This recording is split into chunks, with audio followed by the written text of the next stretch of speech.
بسم اللہ الرحمن الرحیم۔ مرنے سے 40 دن پہلے ایک یہ خطرناک خواب حضرت علی رضی اللہ تعالیٰ عنہ نے فرمایا۔ حضرت علی رضی اللہ تعالیٰ عنہ کی خدمت میں ایک شخص آیا اور انتہائی ادب سے عرض کرنے لگا، یا علی رضی اللہ تعالیٰ عنہ، میرا ایک دوست تھا جس کا آج انتقال ہو گیا ہے، لیکن وہ کافی عرصے سے ایسی باتیں کرتا تھا جیسے ہم یہ معلوم ہوتا تھا کہ شاید اس کی موت ہو جائے۔ کیا موت سے پہلے انسان کو پتہ چلتا ہے کہ وہ مرنے والا ہے یا نہیں؟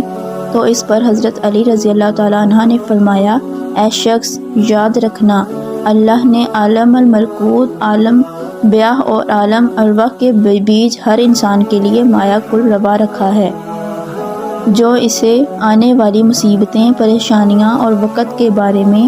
آگاہ کر دیتا ہے۔ اللہ اپنے بندوں سے پیار کرتا ہے۔ انسان موت کو ختم ہونے کا نام سمجھتے ہیں، اصل میں موت ایک زندگی کی طرف انسان کو لے جانے کا نام ہے،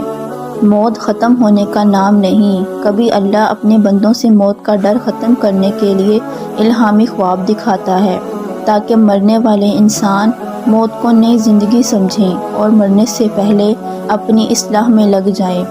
اپنے آپ کو بہتر بنانے کی کوشش کرے، اپنے گناہوں کی معافی مانگ لے۔ جس طرح وہ کبھی کسی سفر کو جاتا ہے تو اس کی تیاری کرتا ہے، اس کا سامان جمع کرتا ہے، ویسے ہی برزخ کا سامان جمع کر لے۔ وہ انسان کہنے لگا، یا علی رضی اللہ تعالیٰ عنہ، اس خواب میں کیا مناظر نظر آتی ہیں؟ تو حضرت رضی اللہ تعالیٰ عنہ نے فرمایا، اس منظر میں، اس خواب میں یہ نظر آتا ہے کہ انسان سفر کر رہا ہے، اس کا لباس سفید ہوتا ہے، اور اس سفر میں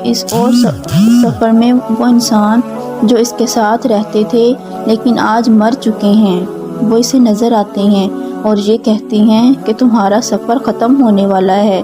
جبکہ انسان ان لوگوں کو دیکھتا ہے جو ان کے ساتھ پہلے رہتے تھے،